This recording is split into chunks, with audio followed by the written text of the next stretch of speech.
የማይበርደው የአሜሪካ የጥቃት ሰንሰለት ከቻርሊ ኪርክ ግድያ በስተጀርባ ያለው የዘመናት የፖለቲካ ሁከትና ለኛ ያለው ትርጉም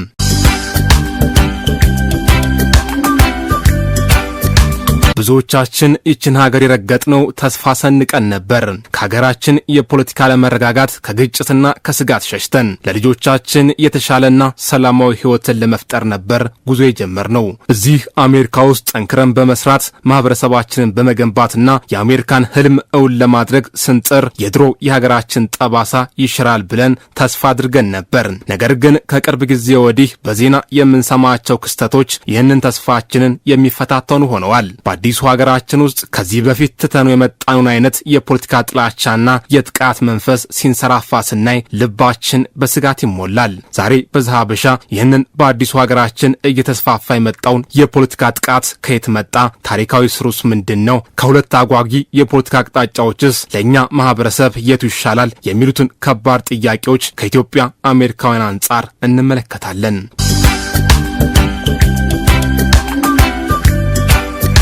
ባለፈው ሳምንት አሜሪካ በድንጋጤ ተዋጠች። ታዋቂው የኮንሰርቫቲቭ ተንታኝ ቻርሊ ኪርክ በግፍ ተገደለ። የክስተት በሀገሪቱ ውስጥ እየተስፋፋ የመጣውን የፖለቲካ ጥቃት ማዕበል በድጋሚ የቀሰቀሰ ሲሆን የፖለቲካ ዓላማን ለማሳካት የኃይል አጠቃቀም የተለመደ እየሆነ መጥቷል ወይ የሚለውን ከባድ ጥያቄ አስነስቷል። ብዙዎች ይህን የፖለቲካ ጥቃት እንደ አዲስና ባዕድ ክስተት ቢያዩትም ባለሙያዎች ግን ደም መፋሰስ የአሜሪካ ፖለቲካ የረጅም ጊዜ መገለጫ እንደሆነ ይናገራሉ። ባለፉት 10 ዓመታት የታየው የጥቃት መጨመር እንኳን ከዚህ በፊት ከታዩት የከፉ ጊዜያት ጋር ሲነጻጸር ገና ከፍተኛ ደረጃ ላይ አልደረሰም። ታዲያም ይህ ጥቃት የበዛባት ታሪክ ያላት ሀገር ነገሮች ከመሻሻላቸው በፊት ይበልጥ ወደ ከፋ ሁኔታ ልታመራ ትችላለች። እናም ይህ ሁሉ እኛ ከሀገራችን የፖለቲካ ሁከት ሸሽተን ወደዚህ ለመጣነው ኢትዮጵያውያን ምን ትርጉም አለው? የተከበራችሁ ቤተሰቦቻችን ነገሮችን ከስር ከመሰረታቸው ተመልክተን ጉዳዩን በዝርዝር እንዳስሳለን። አብራችሁን ቆዩ። በመጀመሪያ ያስቀደምነው ያሁኑ ቀውስ እንዴት እዚህ ደረሰ?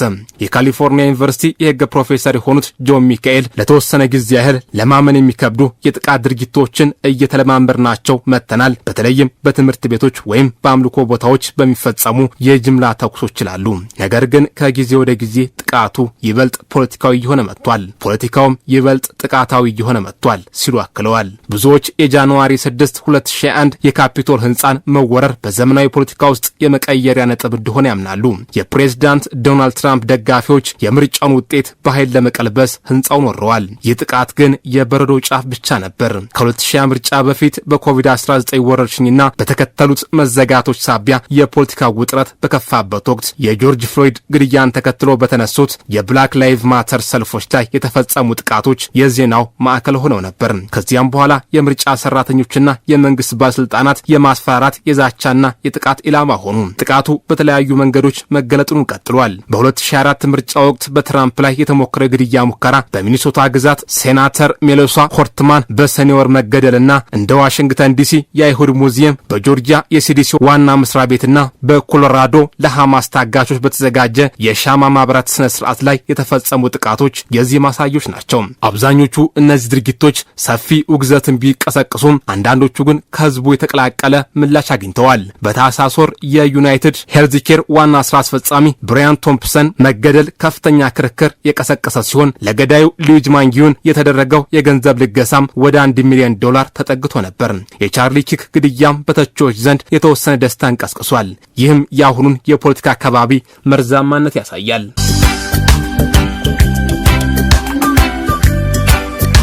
የስሩ ጥልቀትና የአሜሪካ የጥቃት ታሪክ ታዲያ ይህ ሁሉ ከየት ጀመረ? የኒውዮርክ ዩኒቨርሲቲ ፕሮፌሰር ጄፍ ጉድዊን እንደሚሉት የአሜሪካ የፖለቲካ ጥቃት ስሩ ከቅርብ ጊዜ ልምድ እጅግ የጠለቀ ነው። ከእርስ በርስ ጦርነት በኋላ በነበሩት 35 ዓመታት ውስጥ ብቻ 3 ፕሬዝዳንቶች አብርሃም ሊንከን፣ ጄምስ ኤ ጋርፊልድና ዊሊያም ማኪንሊ በስልጣን ላይ እያሉ ተገድለዋል። በተለይ በ1890 እስከ 1925 ባለው ጊዜ ውስጥ በመቶዎች የሚቆጠሩ አሜሪካውያን በሊንች ተገድለዋል ይላሉ ፕሮፌሰር ጉድዊን። የ1919 የቀይ ክረምት ዘሪድ ሰመር በተለይ በጣም አሰቃቂ ነበር። ብዙም ሳይቆዩ የቱልስ ጥቁር ሰፈር ሙሉ በሙሉ ተቃጥሏል። ይህ ጊዜ ሰራተኞች በጅምላ የተጨፈጨፉበትም ነበር። በሲቪል መብቶች ንቅናቄ ወቅትም ጥቃቱ በአገር አቀፍ ደረጃ እንደገና ተቀስቅሷል። በደርዘን የሚቆጠሩ የደቡብ አክቲቪስቶችም ተገድለዋል። ከዚያም በኋላ በ1965 በተጀመሩትና እስከ 1970ዎቹ ድረስ በቀጠሉት የከተማ አመጾች ወቅት ብዙዎች በፖሊስ ተገድለዋል ሲሉ ጊዲውን ያስታውሳሉ። በደርዘን የሚቆጠሩ የብላክ ፓንተር አክቲቪስቶችም ተገድለዋል። ብዙዎችም ወደ እስር ቤት ተወርውረዋል። ይህ ጊዜ የፕሬዝዳንት ጆን ኤፍ ኬኔዲ ግድያን፣ በፕሬዝዳንት ሮናልድ ሬገን ላይ የተኮሰውን ጥይት እናም በፕሬዝዳንት ጄራልድ ፎርድ ላይ የተሞከሩትን 2 የግድያ ሙከራዎችንም ያየ ነበር። ይህን ታሪክ ስንመለከት አዎ ጥቃቱ እየጨመረ ነው። ነገር ግን ባለፈው ክፍለ ዘመን የመጀመሪያዎቹ 10 ዓመታት ወይም በረጅሙ የሲቪል መብቶች ዘመን ከነበረው ጋር ሲነጻጸር ገና የከፋ አይደለም ሲሉ ጊዲውን ይከራከራሉ።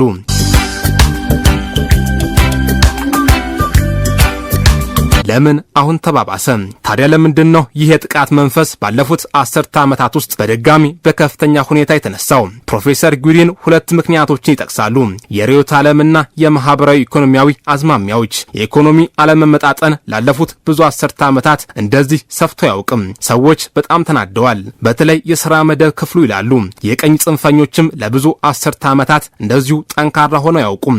የብሩኪንግስ ተቋም ከፍተኛ ተመራማሪ ዊሊያም ጋልስተን ደግሞ ከአንደኛው ክፍለ ዘመን መጀመሪያ ጀምሮ የህዝቡ በተቋም ላይ ያለው እምነት መሸርሸሩን ይጠቅሳሉ። ከክፍለ ዘመኑ መጀመሪያ ጀምሮ የሆነውን ከተመለከትን መንግስት ሽብርተኞች በሺዎች የሚቆጠሩ አሜሪካውያንን ለመግደል ሲዘጋጁ አንቀላፍቶ ነበር ይላሉ ጋልስተን። በሁለት ውድ ረጅምና በአብዛኛው ያልተሳኩ ጦርነቶች ምላሽ ሰጠን። በተመሳሳይ ጊዜ ከታላቁ የኢኮኖሚ ውድቀት ወዲህ የከፋውን የገንዘብ ቀውስ አስተናገድን። ከዚያም ከኢኮኖሚ ውድቀቱ ያደረግነው ማገገም በጣም አዝጋሚ ነበር። ይህ ሁሉ የተቋም መዳከም በሁለቱ ፓርቲዎች መካከል ያለውን ልዩነት አባብሶታል። እያንዳንዱ ወገን ሌላኛውን እንደ ህልውና ስጋት ያየዋል። ጋልስተን አክለዋል።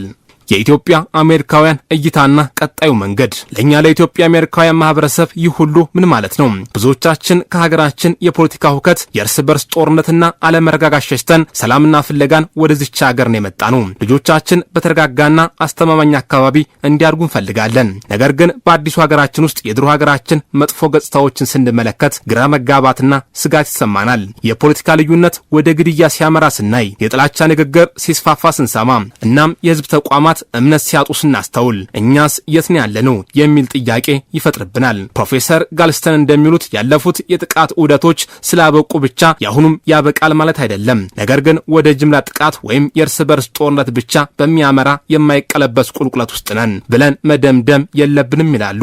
ትልቁ አደጋ የሚመጣው እንደ ቻርሊ ኪርክ ግድያ ባሉ በግል ተዋናዮች ከሚፈጸም ጥቃት ነው። ታዲያ መፍትሄው ምንድን ነው? የፖለቲካ መሪዎች ዋነኛ ኃላፊነት እሳትን በእሳት መዋጋት አይደለም፣ እሳትን በተስፋ መዋጋት ነው ሲሉ ጋልስተን ይመክራሉ። ለቁጣው ነዳጅ አትጨምሩ። የሚቺጋን ዩኒቨርሲቲ ፕሮፌሰር ክርስቲያን ዴቬንፓርት ደግሞ የችግሩን ምንጭ ስንፈልግ መንግስት ያለውን ሚና መዘንጋት እንደሌለብን ያስጠነቅቃሉ።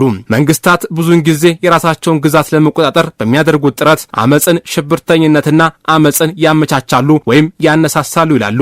ለኛ እንደ ዜጋ ይህ ማለት ጥንቁቅ መሆን አለብን ማለት ነው። ያለ ማስረጃ የሚነግሩን ነገሮች እንዲሁ መቀበል የለብንም። ማን ለማን ተጠያቂ እንደሆነ ለማወቅ ጊዜ ወስደን መገምገም አለብን። አሜሪካ ውስብስብ ታሪክ ያላት ሀገር ናት። የዲሞክራሲና የነጻነት ተምሳሌት እንደሆነች ሁሉ የጥቃትና የመከፋፈል ጠባሳም አለባት።